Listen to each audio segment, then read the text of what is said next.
Listening brings knowledge, knowledge brings wisdom, wisdom puts you in position to make a wise decision. Just like the opposite. When you do not listen, you lack knowledge. And when you lack knowledge, you lack wisdom. And you usually go through life making a bunch of foolish decisions, blaming everybody for their position and their condition. Your position and condition. I see this all the time. I was on 62nd Street.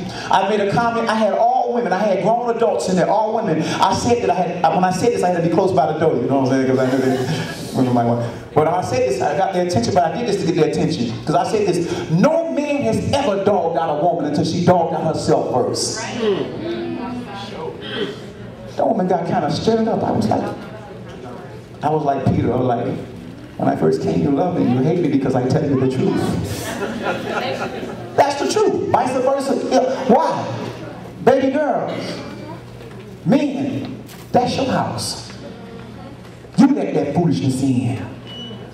You didn't take the time to understand that that's your house. That's the temple where God dwells. And you didn't allow God to screen out what you were letting in. Just like some of us, we don't let our father and mother know who we talking to. You don't let the protectors protect because you're too busy trying to feed your flesh. You know what I'm saying? Now these days, you go get with somebody, go with them, and mom and dad don't even know who you going with. That's straight out rebellion. Yes. What experience are you using to make that decision? Oh, I know. He got pretty eyes. He got curly hair. She got big hips. What experience are you using to make that decision? Because he's popular. You like him? Okay. Let's keep going. I only have one objective. I learned this a long time ago. Even in preaching, Jesus knew it too. Jesus said that when he came among his own, how many of you know there's three things you need to understand when it comes to the word? It's in John 17. Jesus said this. First, this is your responsibility as a congregation. You must believe that if it's J-Roll, whoever, the pastor, whoever God used as a congregation, you must believe that they were sent by God. You have to. If a congregation does not believe that their pastor was sent by God, then they believe they have options when he preaches. Wow. See, if you don't think that when the man of God preached, if you don't believe that that's not him and you don't believe that's God's preaching, he's just a vessel God is using to preach, then you think you have options. You are sitting there like you have options. Really not. If you don't feel like listening, you don't have to listen. If you don't really feel like obeying, you. But see, how many of y'all, if God appeared to you in the spirit, you're going to be paying full attention? If you won't, you got some issues. That's the first thing. The second thing is, I want to give you this before I keep going. The first thing you must believe, your responsibility is to understand that he is sent by God. The pastor's responsibility is to keep you in the word. Jesus he said, I kept them in the word.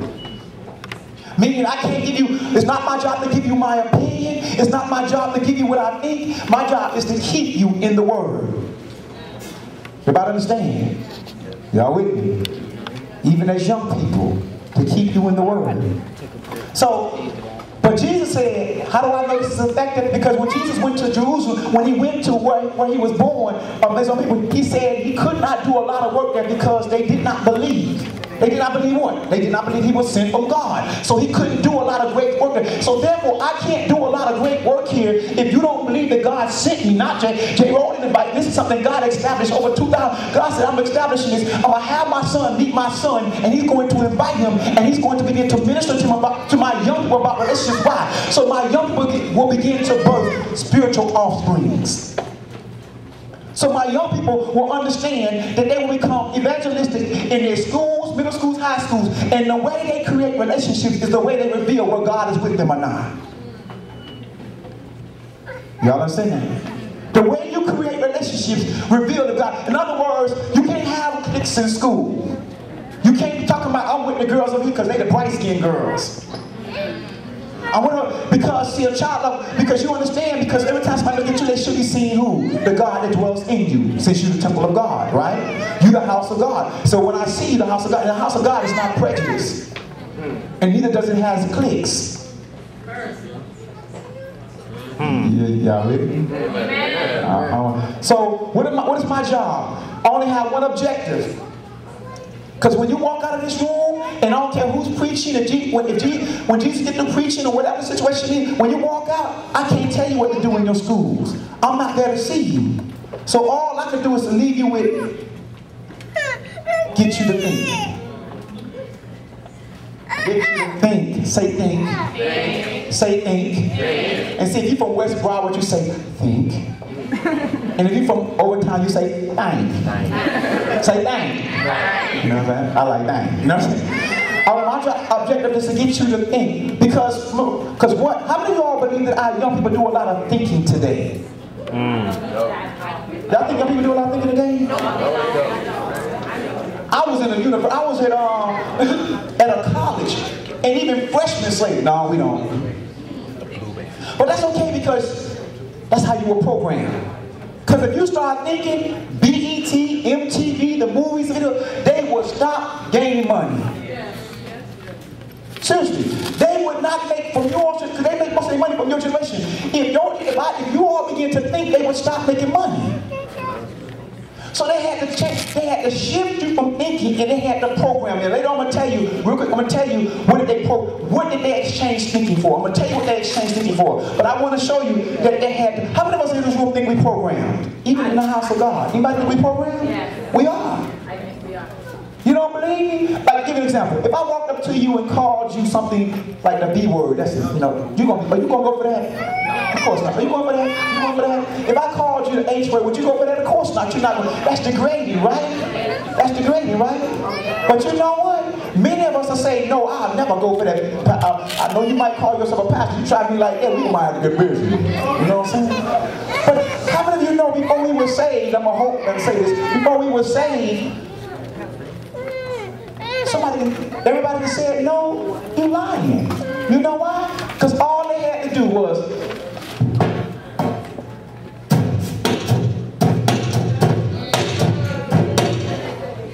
if they put a beat to it, they can curse you out all day.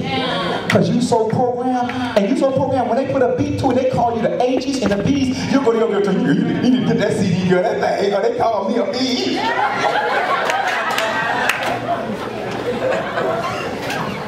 And some of us will say, well, they didn't call me a B, they called that female. Aren't you of the female gender? Oh, I know what it is. We don't stand for our sisters no more because we don't trust our sisters because they're always trying to get our man. And I forgot that all. That's what it is. That's what it is. So we can't get no Naomi's and Ruths because Naomi, in a day society, Naomi would have probably tried to get Boaz before Ruth got. Right?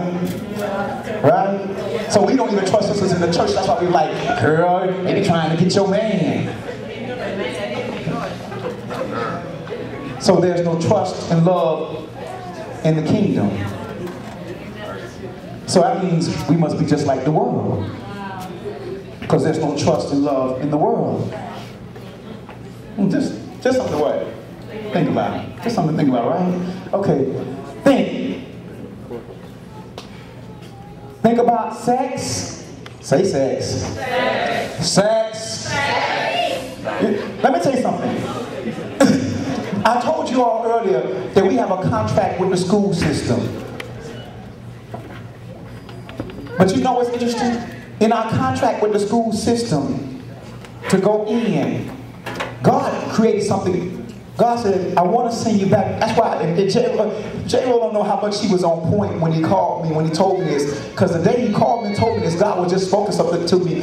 And I said, and God, and he was using J-Ro. He didn't know that God was using him to actually confirm what God told me. Because see, God says, I'm getting ready to do what you call a purity movement. Now, a purity movement is not so much about purity and sex. It's about a man returning to his original state, being in the image and the likeness of God. Everybody understand that? That's what a purity movement it is. A purity movement is actually the image and the likeness of God being, purity purity means original state. Man and woman going back to their original state, meaning the image and the likeness of God. God wants to do a purity movement in his young people. Why? Because God says, I want to put another image